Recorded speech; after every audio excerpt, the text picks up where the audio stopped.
Well students, हम ले रहे हैं टॉपिक इन्वर्स ट्रिग्नोमेट्री। हम इसको समझेंगे। सबसे पहले हम बात करेंगे इसके डोमेन और रेंज की, क्योंकि ये इन्वर्स ट्रिग्नोमेट्री है तो एक फंक्शन वाले चैप्टर का ही पार्ट है। आप सबसे पहले ट्रिग्नोमेट्रिक फंक्शंस को आप अच्छी तरह से जानते हैं। आप जानते हैं हमारे पास 6 ट्रिग्नोमेट्रिक फंक्शंस हैं, ठीक है, और बाकी उनके बाई पार्ट्स हो जाते हैं। तो जैसे साइन एक्स है, कॉस एक्स है, टेन एक्स है, ये हमारे ट्रिग्नोमेट्रिक फंक्शंस हैं। तो हम एक टेबल के थ्रू इसको समझने की कोशिश करते हैं कि हमारे पास फंक्शन क्या है, उसका डोमेन क्या है और उसका को डोमेन क्या है। ओके, मैं आपसे ये कह रहा हूँ कि हम पहले इसको ट्रिग्नोमेट्रिक फंक्शंस के लिए डिस्कस करेंगे, उसके बाद हम इन्वर्स ट्रिग्नोमेट्री वाले में जाएंगे। तो सब ये मैं यहाँ पे लिख देता हूँ। हमारे पास जैसे साइन ऑफ एक्स है, या दूसरा हमारा फंक्शन होता है कॉस ऑफ एक्स। इसका तीसरा वाला हो गया हमारा tangent of X, tan of X, and then next is secant of X, and the last one is secant of X, cosecant of X, and the last one is last है हमारा cot of X या cot tangent of X. Sine of X का जो domain होता है वो होता है आर। आर का मतलब है सेट ऑफ रियल नंबर्स, या हम ये भी कह सकते हैं minus infinity two plus infinity. और इसका जो को डोमेन होता है या इसका रेंज कहें सीधे सीधे, ये हमारा -1 टू +1 होता है। यानी कि वो रियल नंबर्स साइन की वैल्यूज होंगे, साइन ऑफ किसी भी एंगल की वैल्यूज होंगे जो -1 और +1 के बीच में होंगे। सेम बात करते हैं अब कॉस ऑफ एक्स की। तो कॉस ऑफ एक्स का जो डोमेन है वो भी क्या है, सेट ऑफ रियल नंबर्स है, और इसका जो को डोमेन होता है या रेंज होता है वो भी -1 टू +1 होता है। ओके, यहाँ पे जो साइन एक्स और कॉस एक्स है, इस साइड में जो लिख रहा हूँ एक्चुअली ये को डोमेन नहीं है बल्कि उसका रेंज है। ओके, बेटर है कि हम यहाँ पे इसको, चलो इसको रेंज दीजिए। तो अब 10x की बात करते हैं। तो 10x का जो डोमेन होता है वो होता है set of real numbers except 2n+1 into π/2। 2n+1 into π/2 ऐसा क्यों किया गया, इसमें से इसको माइनस क्यों किया गया?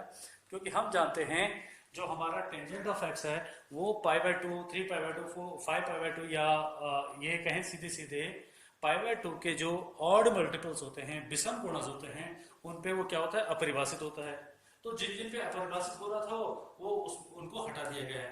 ओके, और इसका जो रेंज होता है वो भी क्या होता है, सेट ऑफ आर होता है, यानी कि रियल नंबर्स होते हैं। अब बात करते हैं सेकेंड ऑफ एक्स की। सेकेंड ऑफ एक्स का जो डोमेन है वो फिर सेम ये जैसे हमने इस टेंजेंट के लिए लिखा था 2n+1 इंटू π/2 होता है।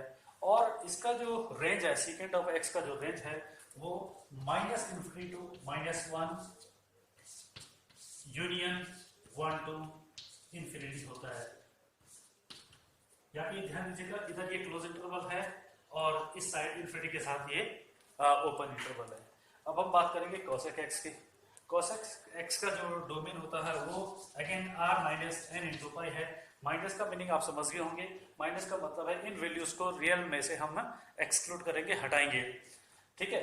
यानी कि पाई के जो इंटीग्रल मल्टीपल्स हैं, यानी कि पाई, 2π, 3π, या -π, -2π, -3π पे कॉसेक क्या होता है, अपरिभाषित होता है, नॉट डिफाइंड होता है। इसलिए इसका डोमेन में से ये चीजें हमने क्या कर दी है, एक्सक्लूड कर दी गई है। सेट ऑफ रियल नंबर में से ये एक्सक्लूड कर दी गई है।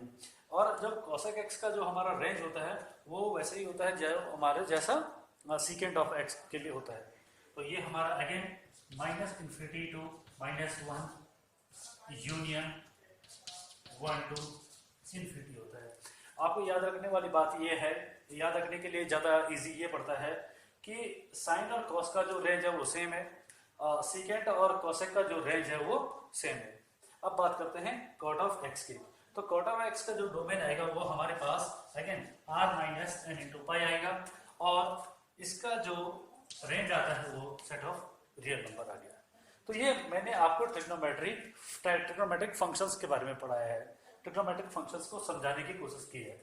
ओके, अब इन्वर्स ट्रिग्नोमेट्री पे हम जाते हैं। उससे पहले मैं थोड़ा सा एक चीज और आपको डिस्कस करना चाहता हूँ।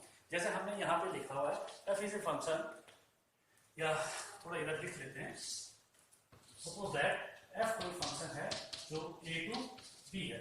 आप अच्छी तरह से जानते हैं ये जो फर्स्ट वाला फंक्शन है ए, वो हमारा डोमेन होता है, और जो सेकंड वाला है वो हमारा कोडोमेन होता है।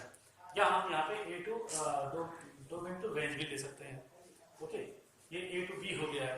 आई रिपीट अगेन, ए हमारा डोमेन है और बी हमारा कोडोमेन है। अब मैं बात क्या कर रहा हूँ, इसके इनवर्स की बात कर रहा हूँ। तो एफ का इनवर्स जो है लिखा जाएगा एफ इनवर्स से, और एफ इनवर्स होगा बी टू ए, ये हो जाता है, बी टू ए हो जाता है। लेकिन आपको एक चीज क्लियर करनी चाहिए, ये एक फंक्शन है, ये भी एक फंक्शन ही है। ओके, तो किसी भी फंक्शन का इनवर्स एग्जिस्ट करता है या नहीं करता है, उसके लिए कुछ कंडीशंस हैं। क्या वो हमेशा एग्जिस्ट करेगा, नहीं करेगा? उसके लिए किसी भी फंक्शन का क्या होना जरूरी है, वन होना जरूरी है, और दूसरा क्या होना जरूरी है, ऑन टू होना जरूरी है। तो हम देखेंगे अगर कोई फंक्शन वन और ऑन टू है, दोनों चीजें हैं, तो उसका इनवर्स एग्जिस्ट करता है। ओके, और उस केस में अगर उसका इनवर्स एग्जिस्ट करता है, तो ये जो वाला सेट है वो उसका रेंज वाला सेट होगा, यानी कि मैं उसको कोडोमेन नहीं कहूंगा, रेंज कहूंगा। Is that clear? और वन और ऑन टू को हिंदी में कहते हैं एक एक, और ऑन टू हमारा क्या होता है, अच्छा तक। अगर कोई फंक्शन एक एक भी है और अच्छा तक भी है, तो ही उसका इनवर्स एग्जिस्ट करेगा। अब बात करते हैं इनवर्स ट्रिग्नोमेट्री की। तो मैं साइन के इनवर्स की बात करना चाहूंगा। तो साइन के इनवर्स के लिए ये सेट जो है ए का काम कर रहा है, ये बी का काम कर रहा है। तो साइन इनवर्स में ये ए का ये डोमेन बन जाएगा, ये कोडोमेन बन जाएगा। लेकिन एक कंडीशन होती है, क्योंकि हमारे जो ये ट्रिग्नोमेट्रिक फंक्शंस हैं वो हमारे वन ऑन टू नहीं हैं। तो क्या किया जाए, यानी बाइजेक्टिव नहीं है। वन ऑन टू जो दोनों चीजें एक ही में होती हैं उसको हम कहते हैं ये बाइजेक्टिव है। तो हमारे ये फंक्शंस बाइजेक्टिव नहीं है। उसका एग्जांपल मैं आपको बताता हूँ थोड़ी देर के समझने के लिए। जैसे साइन ऑफ जीरो है, तो आप जानते हैं साइन ऑफ जीरो है, या साइन ऑफ 180 डिग्री है, या पाई है, या साइन ऑफ 2 पाई है ना। इन सब की वैल्यूज क्या आती है, सब वैल्यू जीरो आती है। जब डिफरेंट एंगल्स के लिए ये ट्रिग्नोमेट्रिक फंक्शन सेम आउटपुट दे रहा है, इसका मतलब क्या है कि हमारा ये फंक्शन वन नहीं है, और जो वन नहीं है वो बाइजेक्टिव नहीं हो सकता है। अब इसको बाइजेक्टिव बनाने के लिए पहले क्या करना पड़ेगा, हमें इस फंक्शन को वन करना पड़ेगा। तो इसका जो ये डोमेन था, इसको हमें थोड़ा सा रिस्ट्रिक्टेड करना पड़ता है। यानी अगर मुझे साइन का इनवर्स चाहिए, तो मैं इसके डोमेन को आर न ले करके -π/2 टू +π/2 लूंगा, इस तरह कर लूंगा। और cos ऑफ x के लिए हमारा हो जाएगा 0 to π। ये ध्यान रखिएगा कि ये सब के सब क्लोज इंटरवल में आएगा। ओके, tan ऑफ x के लिए हम कर देंगे इसको लिमिटेड, क्या कर देंगे, -π/2 टू +π/2 बन जाएगा, और ये ओपन इंटरवल में रहेगा। ओके, यहाँ पे चलते हैं, ये सब यहाँ इरेज कर लेता हूँ। सेकेंड ऑफ x के लिए हमारा हो जाएगा 0 to π। अब आप जानते हैं सेकेंड ऑफ x हमारा जो है 0 to π होता है, लेकिन इसमें से हम क्या कर देंगे, इस π/2 को हटा देंगे, क्योंकि sec 90 जो है अपरिभाषित हो जाता है, नॉट डिफाइंड हो जाता है। ओके, अब cosec x के लिए हम क्या करेंगे, cosec x का होता है हमारा -π/2 टू +π/2 क्लोज इंटरवल, और माइनस का 0, क्योंकि cosec 0 अगेन नॉट डिफाइंड होता है। और cot ऑफ x के लिए हम बात करेंगे अगेन 0 to π माइनस, अब cot जो है कहाँ होता है, not defined. cot of x जो है कहीं भी 0 और π के बीच में कहीं पे भी अपरिभाषित नहीं होता है।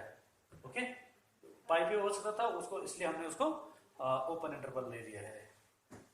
तो ये हम अब ट्रिग्नोमेट्री फंक्शन का नया डोमेन आ गया है। अब ये वन और ऑन टू है। अब मुझे अगर साइन इनवर्स का डोमेन लिखना है, तो साइन के लिए आप इसको ऐसे करते हैं, this is fx, this is a, this is b। So sine inverse, sine वाले का इनवर्स हो जाएगा हमारा ये इस तरह से लिखने का तरीका है, साइन की पावर -1 लिखा जाएगा और पढ़ा जाएगा कैसे, sine inverse of x from -1 to +1 to -π/2 to +π/2। ये साइन इनवर्स एक्स का डोमेन हो गया और ये उसकी रेंज हो गई। और अब बात करते हैं किसकी, दूसरा है हमारा कॉस इनवर्स ऑफ एक्स। ये कॉस ऑफ इनवर्स एक्स का जो डोमेन बनेगा वो क्या बनेगा, वो बन जाएगा हमारा ये वाला आगे -1 to +1 और ये बन जाएगा हमारा 0 to π। ये दोनों के दोनों क्लोज इंटरवल में होंगे। नेक्स्ट चलते हैं किस पे, tan इनवर्स ऑफ एक्स पे। tan इनवर्स ऑफ एक्स का यहाँ रेंज क्या था, r था, तो वो डोमेन बन जाएगा इनवर्स में, ठीक है, r बन गया। और यहाँ हमारा क्या हो जाएगा, ये -π/2 to +π/2, लेकिन ये इंटरवल ओपन रहेगा। यहाँ देखिए साइन इनवर्स एक्स का जो रेंज है वही tan इनवर्स एक्स का रेंज है, दोनों में फर्क केवल इतना है कि इसके लिए क्लोज इंटरवल होता है और यहाँ पे ये ओपन इंटरवल होता है। साथ ही साथ मैं यहाँ पे भी बता दूं कि यहाँ पे ओपन इंटरवल क्यों लिया गया होगा, है ये क्वेश्चन आप अपने माइंड में पुट अप कर सकते हैं, क्योंकि टेंजेंट जो tan थीटा होता है वो π/2 पे या -π/2 पे नॉट डिफाइंड होता है, इसलिए हमने क्या किया, उसकी वो वैल्यूज को एक्सक्लूड कर दिया, इसलिए इसको इंटरवल हमने कैसे ले लिया, ओपन इंटरवल ले लिया। अब चलते हैं cot x की तरफ। cot ऑफ x का हमारा डोमेन बन जाएगा, सॉरी cot इनवर्स x का डोमेन बन जाएगा r और इसका हमारा रेंज बन जाएगा 0 to π ओपन इंटरवल। ओके, और इसको थोड़ा सा मुझे इरेज करना पड़ेगा, यहाँ स्पेस है नहीं। अब बात करते हैं किसकी, सेक इनवर्स एक्स की। और सेक इनवर्स एक्स के लिए हमारा डोमेन का काम करेगा ये वाला -∞ to -1 यूनियन 1 to ∞ बनेगा। और इसका जो रेंज है वो बनेगा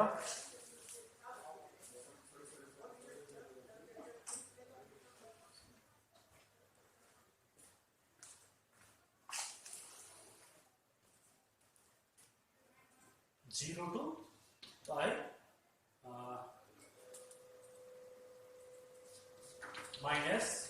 -π/2 वाला। और लास्ट हमारा रह गया cosec इनवर्स ऑफ x। इसका जो डोमेन है cosec इनवर्स x का जो डोमेन है वो सेम होगा sec इनवर्स x के जैसा, और इसका रेंज बन जाएगा -π/2 to +π/2 क्लोज इंटरवल एक्सेप्ट 0, क्योंकि -π/2 से लेकर +π/2 के बीच में 0 आता है, तो इसलिए। और 0 पे क्या है, cosec थीटा क्या होता है, अपरिभाषित होता है, यानी कि cos ये जो वैल्यू है वो cosec में कहीं पे भी नहीं आएगी, तो इसलिए इसको हमने क्या कर दिया, एक्सक्लूड कर दिया। सो इस तरह से अगर आप इनवर्स ट्रिग्नोमेट्री को समझना चाहते हैं तो आपको दो चीजें याद रखनी होगी कि इनवर्स ट्रिग्नोमेट्रिक फंक्शंस के डोमेन क्या है और रेंज क्या है। ये हर समय हमको हर क्वेश्चन को सॉल्व करते हुए माइंड में रखना पड़ेगा। So this was the end of the inverse trigonometry function.